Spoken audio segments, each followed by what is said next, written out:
Hi everyone, it's Luke Collins on the CraftStash channel. Today I want to introduce you to my new vintage Christmas collection exclusively at CraftStash, but also show you how to make a fantastic interactive Christmas card using the collection. This is such a fun card. It's something that your family and friends are going to be blown away with, and it's really quick and easy to make as well. So let's get started with the tutorial, and in a little while I'll also show you through the whole of the new collection too. So the set that we are mostly focusing on today is the vintage Christmas large lantern. So this lantern is 10 centimeters tall, and the die set comes with not only the lantern, everything you need to build it up quite dimensionally, the candle as well as the loop, the metal loop for the top. You've also got all of this foliage, holly leaves, and you've also got a pine cone in there as well. So with all of this, I'm going to build up a beautiful dimensional card. This is my colour scheme. I have got a teal green cardstock. I've got one of the papers that comes in the same collection. Again, I'll go through the collection a little bit later. And I've used my spritzes and sprays from the Distress range to create myself a kind of matching background there that's nicely mottled, a little bit of texture. Now I'm also going to be working with one of the stamps from the collection, and it's going to be this silhouette stamp, but I'm not going to be using the street lamps here.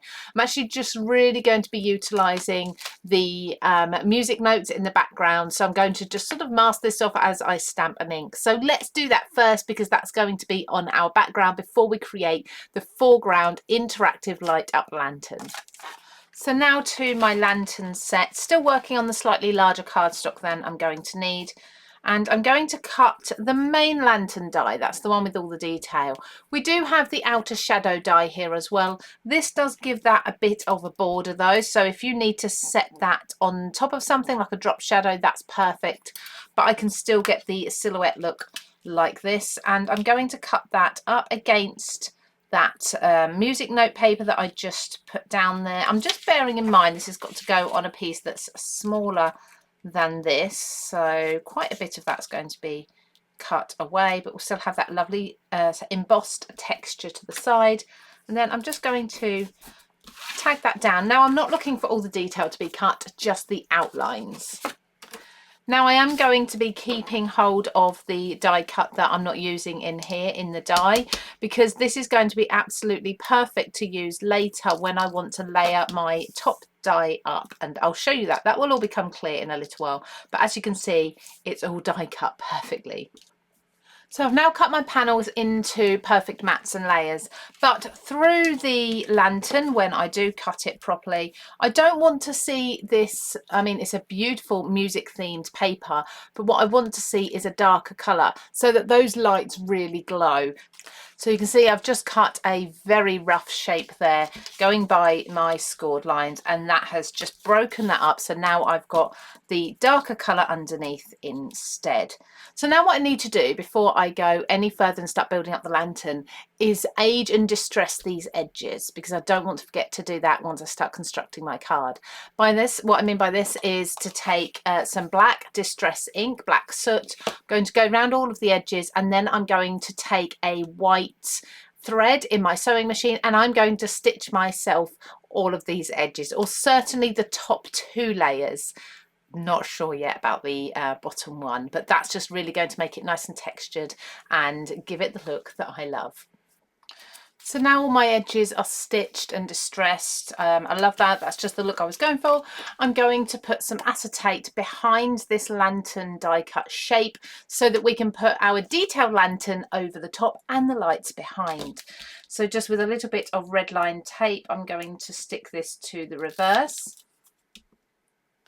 just over the back, making sure that that aperture is completely sealed in.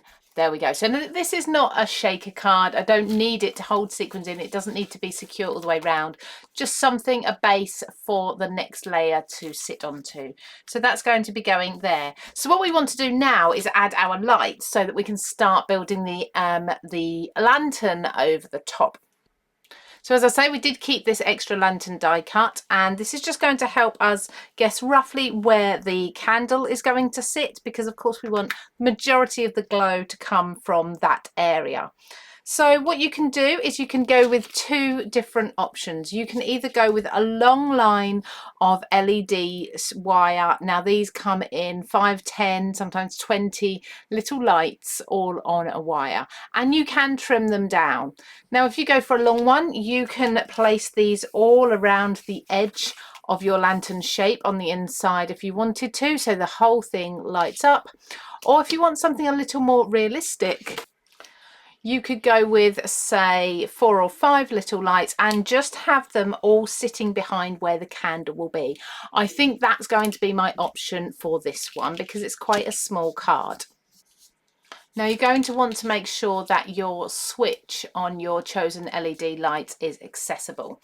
So just bear that in mind, and I tend to like to put this bit down first. So this is going to be just on the edge of my card here, so the switch is sticking out of the side just here. I'm going to use hot glue to put that down, and then I'm going to guide this wire down to the bottom of the lantern here, secure that with glue as well. You want to be sure that wherever you glue your power pack, your battery pack, which has the switch on it, that you can't see it, but you can feel the switch and you can easily still turn it on and off. Now my LED wire is waiting at the bottom of the lantern for me to adhere it to this area. So what I'm going to do is take that die cut that we had as a template, just pop that back in on the front so I can see where that is, and you're going to have a solid piece at the bottom, but your candle, and you can use the die as well, or die cut if you prefer, just to gauge this, is going to sit somewhere in the middle like so. So what you ideally want to do is glue your LED lights in this central section over where the candle will be. So I'm going to start with the first one just here, and don't forget this will all be covered over. You're not going to see this once the lantern and the candle's in place, so don't worry about how messy the wires might look once they are there. It's a good idea to just glue one light at a time, wait for that to cool and set, and then move on to the next one. So once the glue's dried, you should have everything in place. It might look a little bit like a mess, but don't worry, you're going to cover all of that over. Just check that you've got a nice glue and you haven't damaged your wires and your lights before you go on to the next stage. So now I'm going to come back and do a lot of die cutting. I am going to cut the lantern again from a black cardstock, and I'm also going to cut this top piece and this bottom panel and the loop, and then I'm going to cut some of the foliage to also go around later while I'm there, while I'm die cutting, and the candle as well. So I'm going to get all of that die cut and then we can come back and construct the rest of the card.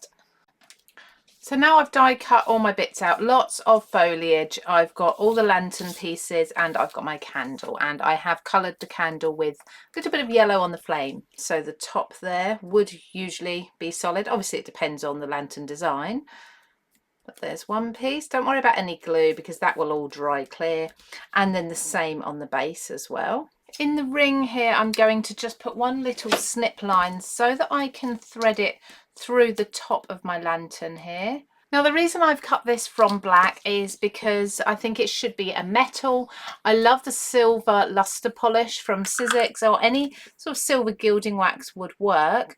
And I'm going to brush this over, but I'm not going to be covering all the areas. As you can see, as I go over with my finger, that is capturing the raised areas and leaving the not raised areas untouched and black, and I think that just works perfectly to make that look much more metallic. I mean, how cool is that? So that sitting on here is going to work beautifully. I'm going to just add a little more in the way of highlights to some of the areas, but not too many of them. I don't want this to be a bright silver lantern. I still want it to look a little bit moody, a little bit dark and vintage. Behind this now I can add a little glue to the base in the center and put that candle, so just the base there. And once that's secure, I'm going to add glue to all the solid areas of this, so the top, the base, and of course the candle. And this glue is then going to sit over the aperture, over the acetate that we've put in. Obviously the loop will not fit into the aperture, that will just sit over the top, but that's absolutely fine. And hopefully you can see how that works beautifully. Now I'll turn the lights on at the end so you can really see the effect. What I need to do now though, one last thing, is just to put this together, build up the foliage. So all of this greenery that comes in with the lantern die set, I'm going to build this up around here, and then we can take a look at the finished card. While that's happening, I'd just like to share with you the rest of the Textures Vintage Christmas collection, as it is a brand new collection.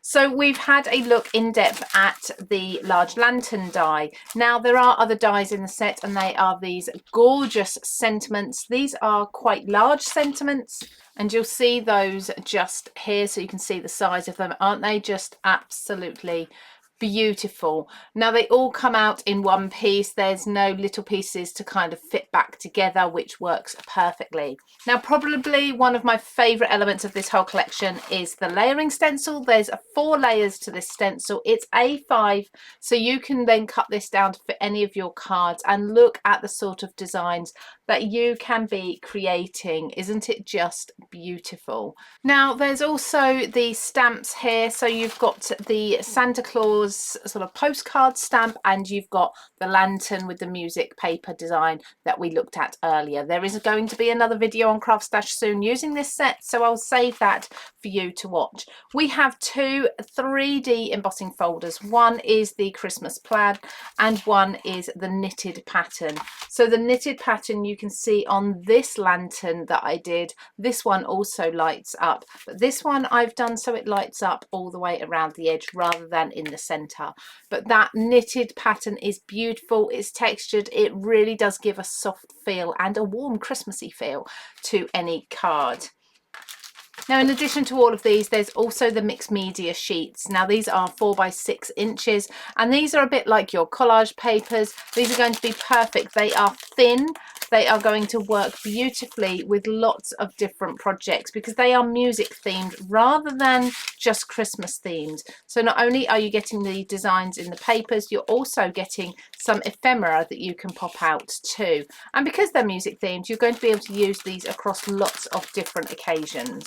So you'll find all of these items available exclusively at CraftStash. So let's now get back to that project. So there's our finished card with the snow. It looks so pretty, but let's just see that with the lights on. I'm going to turn off the lights in my craft room and just flick these on. Look at that. Isn't that just absolutely beautiful?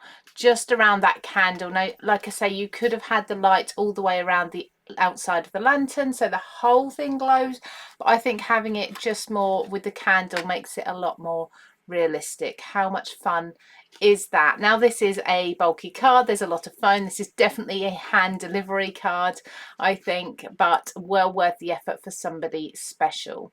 I hope you like the rest of this vintage Christmas collection and enjoy this technique. Let us know in the comments if you've ever added LED lights to a card of yours, and I hope to see on social media some of you trying this out too.